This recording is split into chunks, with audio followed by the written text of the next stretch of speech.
نظر انداز کرنا سیکھیں۔ کچھ تفصیلات زندگی کو مختصر کر دیتی ہیں۔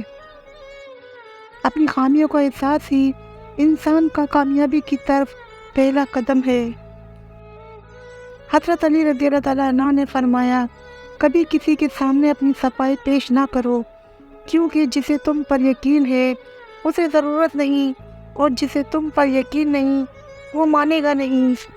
اپنے ہاتھ سے کی ہوئی نیکی اور دوسرے سے سرزد ہونے والا گناہ تذکرہ کسی سے نہ کرو، یہ تمہارے کردار کا امتحان ہے۔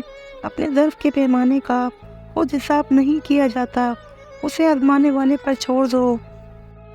مشورہ بہت سستا ہے، ایک سے مانگو 10 لوگ دیں گے، اور مدد مہنگی، 10 سے مانگو تو کوئی ایک دیتا ہے۔ تمہارا کیا ہے؟ سب کچھ اللہ کا ہے، یعنی کہ تم بھی۔ گھر کا صرف نام آسان ہے، گھر بستے بستے بڑا وقت لگ جاتا ہے۔ بہت سی باتوں پر صبر کرنا پڑتا ہے، بہت سی باتوں کو نظر انداز کرنا پڑتا ہے۔ صبر، تحمیل، برداشت اور سمجھوتے گھر بسانے کے گڑھ ہیں۔ خوبیاں ڈھونڈنا بھی ایک خوبی ہے، عیب ڈھونڈنا بھی ایک عیب ہے۔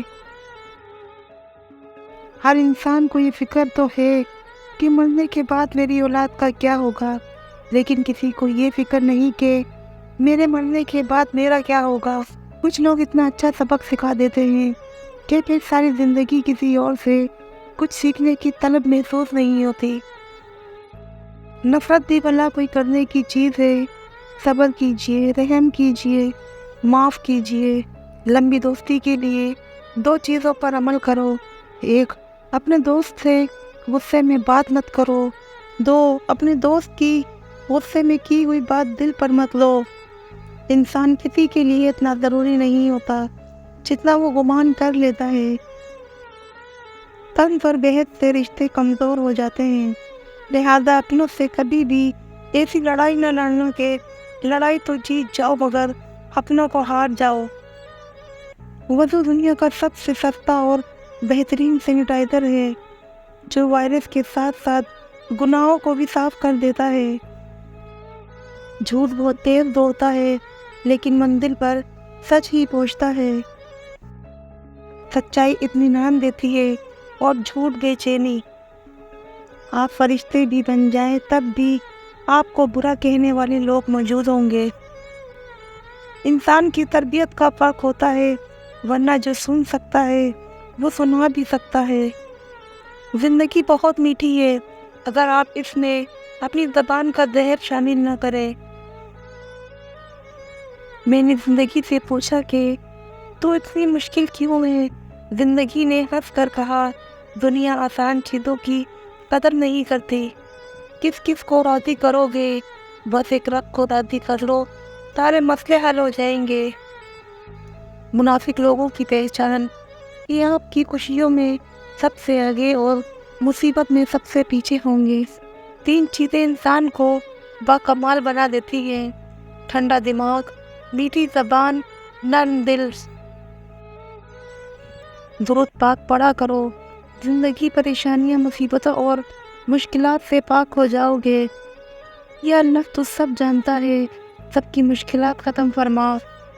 محسن کی مثال تو محمد صلی اللہ علیہ وآلہ وسلم ہے، لیکن محمد صلی اللہ علیہ وآلہ وسلم کی مثال کوئی محسن نہیں۔ درود شریف واحد عبادت ہے جسے قبول ہونا ہی ہوتا ہے۔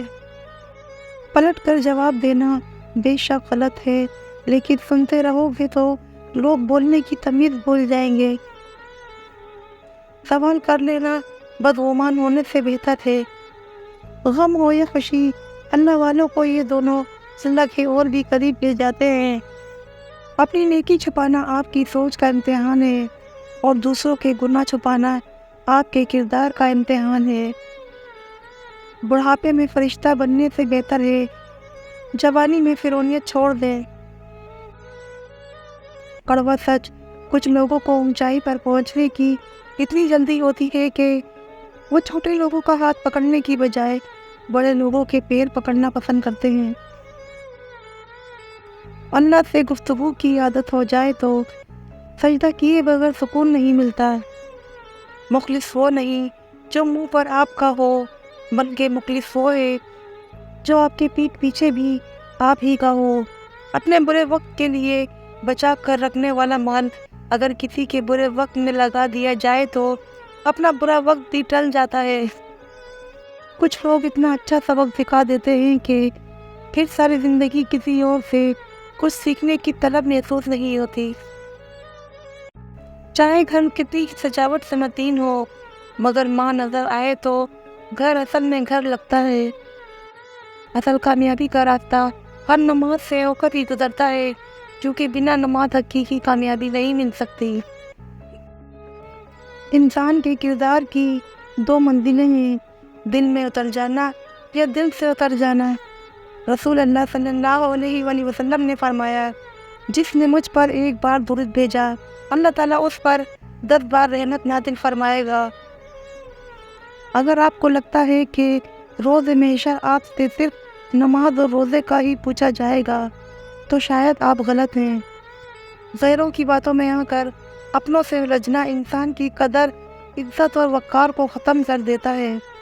جن لوگوں نے آپ کو دکھ دیے ان لوگوں کو بھلا دے، لیکن جو انہوں نے سبق دیے ان کو یاد رکھیں۔ زندگی تصویر بھی ہے اور تقدیر بھی، بس فرق رنگوں کا ہوتا ہے۔ من چاہے رنگوں سے بنے تو تصویر اور انجانے رنگوں سے بنے تو تقدیر۔ ماں باپ کے ساتھ تمہارا سلوک ایک ایسی کہانی ہے جو لکھتے تم ہو لیکن تمہاری اولاد تمہیں پڑھ کر سناتی ہے۔ اپنوں کو جب کسی بات کا حساب دلانے کی نوبت آ جائے تو وہ اپنے نہیں رہتے۔ ویڈیو اچھی لگے تو پلیز لائک شیئر سبسکرائب ضرور کیجیے گا۔